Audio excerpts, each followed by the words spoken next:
मेरा नाम शक्तिमान घोष है। मैं नेशनल हॉकर्स फेडरेशन की ऑल इंडिया जनरल सेक्रेटरी हूँ। नेशनल हॉकर्स फेडरेशन हिंदुस्तान की 1200 एसोसिएशन यूनियन इनका एक बड़ा प्लेटफॉर्म है। ये 2000 साल में कलकत्ता में हम लोग जनवरी महीना की 7, 8, 9 एक नेशनल कन्वेंशन डिक्लेयर किया था और उस कन्वेंशन में ही हम लोग नेशनल हॉकर फेडरेशन बनाया था। और यहाँ से हम लोग कल ऑल इंडिया वर्किंग कमेटी का मीटिंग करके एक डिक्लेरेशन करेंगे, नारायण सरोवर की डिक्लेरेशन, जिससे हम पूरा देश में इस कानून को लागू करने की प्रयास करेंगे और आने वाला 2023 फिर पार्लियामेंट मार्च करेंगे। कानून बनाने के लिए 7 बार पार्लियामेंट मार्च किया है। कानून को लागू करने के लिए सेंट्रल गवर्नमेंट के पास हम लोग का मांग रहेगा जो आप इमीडिएटली मॉनिटरिंग कमेटी कीजिए, क्योंकि 2014 में कानून आया था मगर 2022 में भी मेजर जगह पर इस कानून को लागू नहीं हो रहे। इसीलिए मॉनिटरिंग कमेटी करना है। साथ साथ सुप्रीम कोर्ट के पास जाएंगे मॉनिटरिंग कमेटी करने के लिए। दुर्भाग्य की बात है, पार्लियामेंट जो कानून बनाया उस कानून को खत्म करने के लिए हाई कोर्ट में अपील कर रहे और ये बोल रहे ये कानून एंटी सिटीजन है, एंटी पीपल है। तो जो कानून कॉन्स्टिट्यूशन हमें दिया है उन कॉन्स्टिट्यूशन को भी चैलेंज करने का कोशिश कर रहे, उसका खिलाफ पूरा देश में हम लोग लड़ाई किया है। 2024 नवंबर 2021 को पूरा देश में इकट्ठा हम लोग रैली किया है। 8 दिसंबर किया है।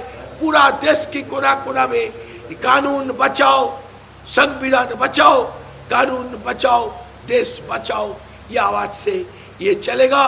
2023 पार्लियामेंट मार्च करेंगे, 2024 भी पार्लियामेंट मार्च करेंगे। जब तक स्ट्रीट वेंडर की कानून इम्प्लीमेंट कानूनी आधार पर नहीं होगा, एनएचए चुपचाप नहीं रहेंगे। वो उसका लड़ाई, ये लंबा लड़ाई वो लड़ते चलेंगे। अब हमारे और आपके सामने चुनौती ये है दोस्तों कि 2014 में बना हुआ कानून 40-50 साल के संघर्ष के बाद इस देश की संविधान, इस देश की संसद ने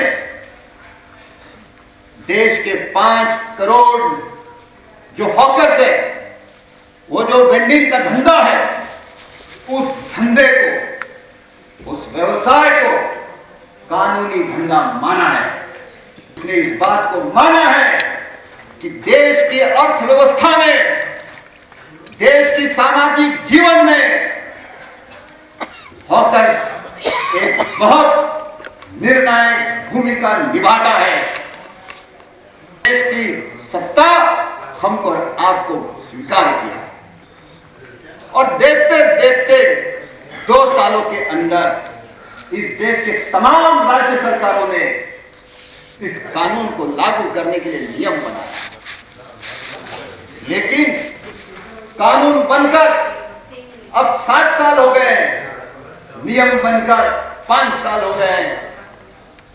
देख क्या रहे हम, कानून के पहले जितना हमला हॉकर्स पे नहीं होता था, हम महसूस कर रहे हैं कि जब तक कानून नहीं था तब तक हम पे हमला कम होता था। जब कानून आ गया तो हमला बढ़ गया। एक नई चुनौती हम और आप देख रहे हैं। ये 3 दिन की इस मीटिंग में हमको गहन चिंतन करना है कि किस तरीके से इस कानून को हम लागू करवाएंगे, किस तरीके से हम आगे बढ़ेंगे। इतना गलत असर है वो सारा का सारा स्ट्रीट वेंडर को सबसे पहले झेलना पड़ता है, क्योंकि सबसे नीचे के स्तर पे स्ट्रीट वेंडर है जो बाढ़ का, आंधी का, तूफान का, बारिश का, हर चीज का सबसे पहले सामना करता है। तो अभी यहाँ पर जितनी भी बातें हो रही है, प्रॉब्लम्स हो रही है, मैं आप दोनों कॉमरेड से बोलना चाहूंगा कि आप इसके बारे में सॉल्यूशन बताइए, क्योंकि हम हर साल डेमोन्स्ट्रेशन करते हैं इसके खिलाफ और हर चीज करते हैं, लेकिन हमें जरूरत है कुछ बड़ा करने की ताकि पर्यावरण में स्ट्रीट वेंडर का क्या रोल है ये पूरी दुनिया को समझ आना चाहिए कि स्ट्रीट वेंडर पर्यावरण को नुकसान नहीं करता बल्कि उसको बचाने में सबसे ज्यादा मदद करता है। मामला ये है कि अगर हम क्लाइमेट चेंज और हॉकर्स की बात करें तो अगर हम देखते हैं कि सबसे ज़्यादा भुक्तभोगी कौन है क्लाइमेट चेंज का, तो समझ में आता है और दिखता भी है कि सबसे ज़्यादा भुक्तभोगी जो है वो हमारा जो हॉकर्स है वो सबसे ज़्यादा भुक्तभोगी है, क्योंकि बारिश इरेटिक हो रही है तो उसके जीवन पे प्रभाव पड़ रहा है। अगर कहीं बाढ़ आ रही है, उन शहरों में अगर बहुत ड्रॉट पड़ रहा है या कहीं पे किसी इलाके में ड्रॉट पड़ रहा है तो उसका असर भी हमारे हॉकर्स पे सबसे ज़्यादा है। बहुत सारे जो सिचुएशन हम देखते हैं कि जो हॉकर्स का जो टोटल हॉकिंग टाइम है पूरे साल भर में वो धीरे धीरे कम हुआ है, क्योंकि ये जो क्लाइमेट चेंज है उनके लिए चाहे वो ज़्यादा गर्मी का आपके लिए लेके आया है, आप लू बहुत सारे शहरों में जो पहले लू नहीं आती थी अब वहाँ पे लू आना शुरू हो गई है। बहुत सारे शहरों में जहाँ पे रेनी डेज कम थी उन शहरों में उन जगहों पे रेनी डेज बहुत ज़्यादा हो गए हैं, तो बरसात बहुत ज़्यादा हो रही है, तो इसने उनका हॉकिंग टाइम जो है वो कम कर दिया है, उनके बिजनेस पे बहुत बड़ा फर्क पड़ा है। लेकिन दूसरी तरफ अगर हम देखते हैं तो ये एक बड़ा क्लास हमें दिखता है जो एडेप्टेबिलिटी, क्लाइमेट चेंज की एडेप्टेबिलिटी की तरफ जाते हैं। अगर आप देखें ज़्यादातर अगर वो सोलर लाइट का इस्तेमाल कर रहे हैं तो सोलर लाइट का इस्तेमाल कौन कर रहा है? हमारा हॉकर कर रहा है, वो एडेप्ट कर रहा है उस टेक्नोलॉजी को। अगर हम देखें कि क्या है अल्टीमेटली जाना कैसे है, तो हमें एक तो एनर्जी के पूरे कॉन्सेप्ट को रीडिफाइन करने की जरूरत नहीं, बल्कि जो डिफाइन है ऑलरेडी, जिसमें सोलर लाइट है सबसे बड़ा जो मामला है, उसकी तरफ जो हॉकर्स ने भी हमें एक दिशा दी है कि वो जो टेक्नोलॉजी उसके पास आई है, जिस टेक्नोलॉजी में वो अपने आप को अडेप्ट कर रहा है, उसी अडेप्टेशन में हमें बड़े बड़े जो हमारे बाकी जो यूनिट्स हैं उन बड़ी बड़ी यूनिट्स में भी सोलर लाइट को इंट्रोड्यूस करने का मामला है, इस टेक्नोलॉजी को बढ़ाने का मामला है। गवर्नमेंट को इस टेक्नोलॉजी को बढ़ाने के लिए 90% प्लस सब्सिडी देनी चाहिए, क्योंकि ये सिर्फ एनर्जी का मामला नहीं है, ये पूरी पृथ्वी को बचाने का मामला है, पूरे क्लाइमेट को बचाने का मामला है, पूरे हमारी पीढ़ियां हैं उनको बचाने का मामला है। तो गवर्नमेंट को इसमें आगे कूद के आगे बढ़ने की जरूरत है। पार्किंग करने के लिए जगह मस्त, उसके लिए कोई विरोध नहीं, मगर हम एक मीटर बाय 1 मीटर नहीं बैठे थे, हम रास्ता आते हैं। 6 फुट की लंबी गाड़ी से कोई तकलीफ नहीं है, मैं 1 मीटर का जो हमारा आकाश का पंक्चर रहता है उसके बारे में तकलीफ होती है। कानून बना, नेशनल हॉकर फेडरेशन ने बहुत मेहनत करके 10 साल मेहनत करके कानून लाया। तो जब लोग खुद अपना धंधा कर रहे हैं और पब्लिक स्पेस में कर रहे हैं तो इसमें कोई आपत्ति हो ही कैसे सकती है, ये हमें समझ नहीं आता। पब्लिक स्पेस में ठीक है ऑर्डरली करेंगे, पर उनके पास सच तो ये है कि वो डिसऑर्डरली कर ही नहीं सकते। जो सोशल स्ट्रक्चर है उसमें वो अगर जिस तरह की बोलते हैं कि अगर स्ट्रीट वेंडर ने लारी या गल्ला जो उनका है वो रोड पे ज़्यादा लगा दिया, वो टिक ही नहीं पाएंगे। कोई तो आके उनको बोल देगा, या गाड़ी वाला पब्लिक भी उसको हक जमा सकती है, या फिर इवन गवर्नमेंट का कोई भी शासक आके, कोई एडमिनिस्ट्रेटर आके कुछ भी बोल देगा और उसको पीछे कर लेगा। सो ये जो पूरा आइडिया है कि वो रैंडमली खड़े हैं, वो अनऑर्गेनाइज्ड है इसलिए वो ठीक से काम नहीं करते, ये कम्प्लीटली गलत धारणाएं हैं। किस तरह से कहेंगे तो एक पॉजिटिव फोर्स है इस तरह का काम स्ट्रीट वेंडिंग, क्योंकि वो एक सेल्फ एम्प्लॉयमेंट है 1, 2 इट्स अ बिजनेस। तो बिजनेस एंटी कब हो गया इंडिया? बिजनेस प्रो ही है इंडिया। व्यापार तो करना है, गुजरात में तो खास ही करना है व्यापार का स्टेट। तो व्यापार जब खुद कर रहे हैं, खुद के पैसे से कर रहे हैं, खुद के रिस्क से कर रहे हैं, तो इसमें किसी को आपत्ति होनी भी नहीं चाहिए। ये लीगल भी है अब। तो pretty much I am sure that in the future ये एक ऐसा इंडिया एक स्टेट बन जाएगा, एक देश बन जाएगा जिसमें स्ट्रीट वेंडिंग को लेजिटिमाइज किया और उसको बढ़िया तरीके से लागू किया। ये सपना है।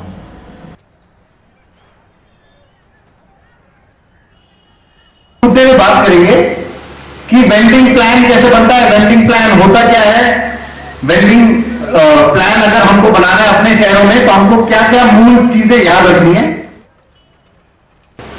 हमने नहीं बताया कि शहर को आप टीडीसी मेंबर को बुलाइए, हम बता रहे हैं कि अच्छा 6x3 सबको दे दीजिए, ऐसा गाइडलाइन में लिखा है। ये इसमें इतना अलाउ हो सकता है, बस यही हम दे देंगे। ऐसा बोलना ये ठीक बात नहीं है। इसलिए हमने पहले जैसे सेक्शन 32 में एक्ट में लिखा है, या रिसर्च कीजिए, आप शहर में देखिए कि किस तरह के वेंडर हैं, वेंडर किस तरह के कार्ड लगाते हैं। अगर वेंडर बड़ा कार्ड लगा रहा है तो वो क्यों लगा रहा है? उन्होंने पहले से दुकान बांटे थे, वहां पे बोला ये वेंडिंग जोन है, और बाकी all other road, all VIP road are no vending zone. ये भुगत रहे हैं, आज तक करोड़ों रुपए लुट गए वेंडर्स के, और आज भी उसी का मार भुगत रहे हैं। सर्वे में भी शामिल नहीं करते उनको। अभी जब बन रहा था ये प्लान, तो बहुत सारा ये के बावजूद भी इन्होंने क्या किया कि अभी 39 हमने करीब 150 जगह दी, उसमें से सिर्फ 39 जगह को फाइनल किया। उस 39 के अलावा इन्होंने लिखा कि वार्ड 84 में, जिसमें चांदनी चौक एरिया आता है, उसके अलावा all roads are no vending zone. अब फिर से वही नखरा हो जाएगा। और जो 2.5% का हमारा एक बात है कि जो अभी कल भी आपने जिक्र किया था, दादा कहते हैं कि जो माँ के पेट में बच्चा है उसके लिए भी जगह है, तो वो खत्म। क्योंकि जो जगह आपने आइडेंटिफाई की वो तो कम पड़ रहा है, जितना वेंडर है उससे कम जगह भी आपको मिला है, ठीक है। और बाकी सबको नो वेंडिंग जोन बोल दिए, तो नया वेंडर कहाँ लगाएगा दुकान? आपको लगाने नहीं, 1 मिनट टिकने नहीं देंगे उसको। तो ये बिल्कुल गलत है, क्योंकि ये हर हाल में, अपने झारखंड में भी ये प्रॉब्लम है, स्कीम में सभी नो वेंडिंग जोन रहेगा, जितना चुने उसके अलावा नो है। वहाँ पे हमने डाला हर हाल में, उसमें बहस के भी लेटर्स वगैरह भी डाला है कि जो नो वेंडिंग जोन आप डिक्लेयर कीजिएगा, जो लिस्ट बनाइएगा कि 10 रोड या 10 जगह नो वेंडिंग जोन है, सिर्फ वहाँ हमारा वेंडर नहीं जाएगा, बाकी ऑल अदर रोड पर वेंडिंग जोन। आप उल्टा क्यों बोलेंगे? तो ये ध्यान रखना जरूरी है। बाकी सब बातें तो हम इनको बहुत दुख के साथ बोलते हैं, तो बोलते हैं कि अरे यार चांदनी चौक, सरोजनी मार्केट, औरंगाबाद में गुल मंडी, वहां पर कोई फलाना मंडी, बड़े मार्केटों का दबदबा है। पहली चीज क्या कहते हैं कि स्ट्रीट वेंडरों को इन मार्केट से हटाओ, उसको नो वेंडिंग कर दो। तो हम कहते हैं रुको, थांबा, मराठी में बोले थांबा, रुको, कि यार स्ट्रीट वेंडर एक्ट है, ये कानून है, आपका रूल और स्कीम है, फालतू में आप एविक्शन नहीं कर सकते। तो स्ट्रीट वेंडर एक्ट को चाहे या ना चाहे आप मान जाओ, वरना आपको लोकसभा में आके चेंज कराना पड़ेगा, उसकी जिम्मेदारी आपकी है, आपको करना है कर दो। फिर फिलहाल ये एक्ट है, इसको आप नहीं बदल सकते। तो स्ट्रीट वेंडर का एविक्शन मत करो। कहीं ना कहीं शायद आप लोगों को ये प्रेशर डालना जरूरी है। आप जो काम कर रहे हो वो प्रोडक्टिव काम है, उससे इकोनॉमी बढ़ती है। जो गाड़ियां पार्क होती है उससे इकोनॉमी नहीं बढ़ती है। वो 22 घंटे कार एक्चुअली कुछ काम की नहीं है। दिन में 2 घंटे, वो भी ज्यादा 2 घंटे, या एक्चुअली 22 से 23 घंटे गाड़ी वैल्यूबल अर्बन लैंड यूज कर रही है, जिसका कोई मतलब नहीं। ये प्रेशर तो डालना जरूरी है ऊपर से। कॉन्फ्लिक्ट है हॉकर की उपजीविका बना गाड़ी की पार्किंग के लिए उपलब्ध किए जाने वाली जगह। वो तस्वीर लाने की कोशिश कर रहा हूं कि आज शहरों के अंदर सार्वजनिक बस व्यवस्था को खत्म की जा रही है। सार्वजनिक पब्लिक ट्रांसपोर्टेशन, इसको बहुत ही तरीके से खत्म की जा रही है, और उसके जगह निजी वाहन बड़े पैमाने में शहरों के अंदर कार को प्रमोट किया जा रहा है।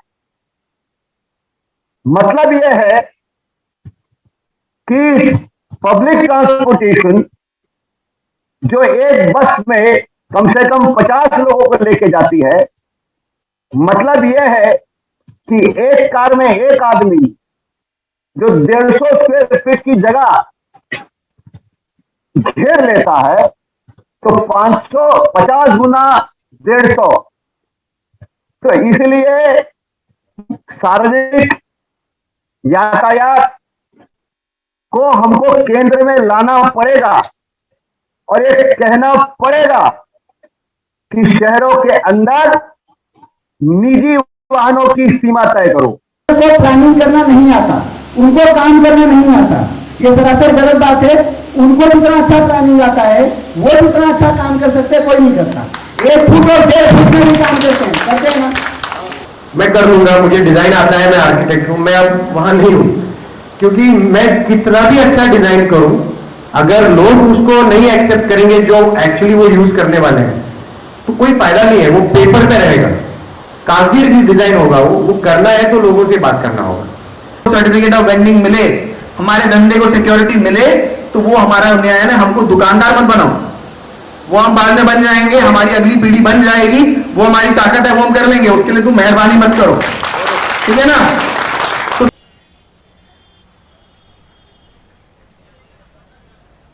हमें कॉन्स्टिट्यूशन राइट देता है, आर्टिकल 19(1)(g) हमें कहता है कि आप कहीं भी किसी भी जगह व्यापार वाणिज्य कहीं भी कर सकते हैं, यह हमारा कॉन्स्टिट्यूशनल राइट है। जब आप किसी नेता को बोलते सुनते होंगे कि संविधान के अनुसार हमारा देश चल रहा है, हर बात में संविधान ला देते हैं, तो हमारे स्टेट वेंडर को संविधान का राइट क्यों नहीं मिलना चाहिए? कोर्ट के बाहर आपको एक दूसरे की मदद करनी पड़ेगी, एक दूसरे के साथ हाथ मिला के बढ़ना पड़ेगा, क्योंकि एकता में ही ताकत है, जैसा कि मैंने बोला। अगर आप एक दूसरे की सहायता नहीं करेंगे तो आप इस चीज को अकेले नहीं टैली कर सकते हैं। पुलिस आपको परेशान इसलिए करती क्योंकि उन्हें पता है कि आपको अपना राइट, आपका अधिकार नहीं पता है। जहां पे जिस दिन उन्हें ये पता चल गया कि हाँ आप लोग को आपका अधिकार पता है, उस दिन से वो आपके ऊपर हाथ तक नहीं उठाएंगे। और ये दादा के ऑर्गेनाइजेशन की वजह से ही ये आप लोग को ये सबको मदद मिल सकती है कि आज सब लोग सारे स्ट्रीट वेंडर्स को उनके हक पता चल रहे हैं। तो सबसे पहले बोर्ड्स को और लोगों को और हमें ये बात समझने की जरूरत है कि ये जो एनक्रोचर का अनऑथराइज्ड का टैग हम पर लगाया गया, ये अंग्रेजों के द्वारा लगाया गया टैग है। और अगर आज आप हम पे वो टैग लगाते हैं तो आप अंग्रेजों से भी बदतर हैं।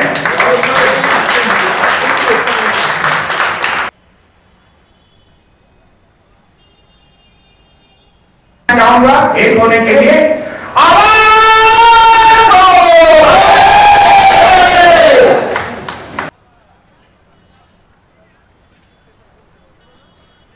तो हमारे जो 2014 में एक्ट और कानून बना था, उस हिसाब से महिलाओं का जो 1/3 women street vendor only for town vending committee में जा सकती है, और एक्ट और कानून में एक भी शब्द महिलाओं के लिए नहीं है।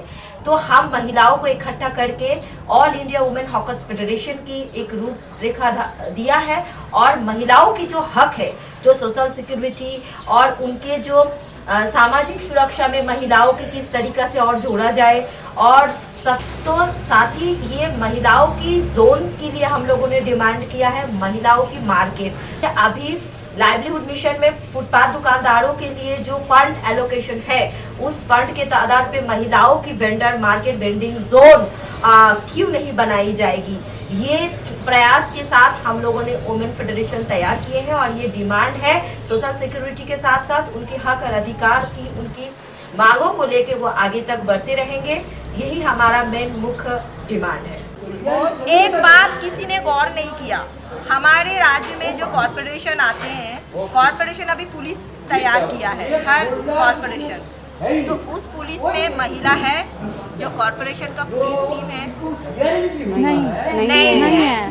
नहीं है।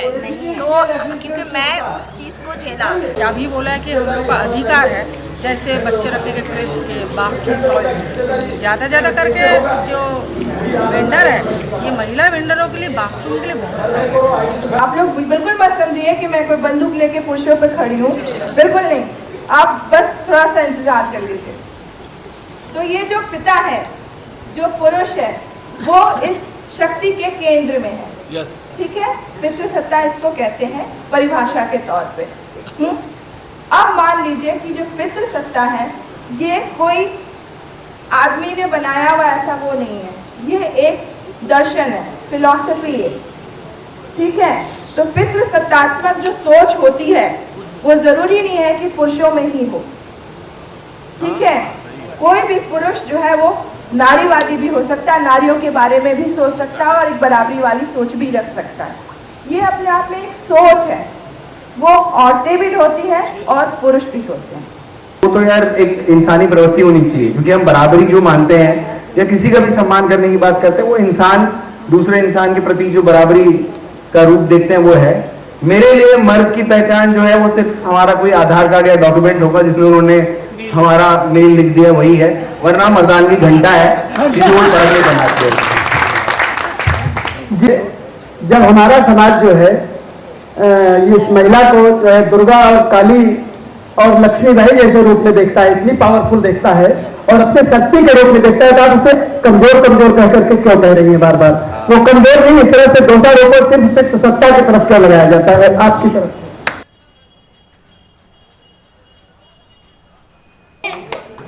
सुंदर सरे फूल फुलेला हमारे सुंदर छोटा Nagpure,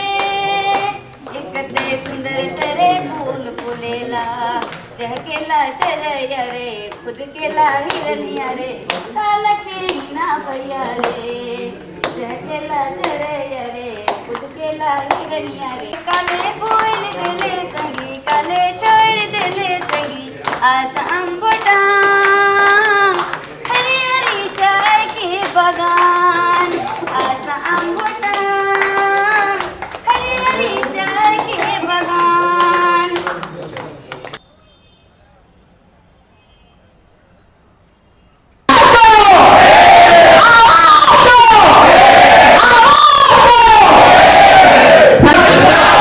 national hawker federation, national hawker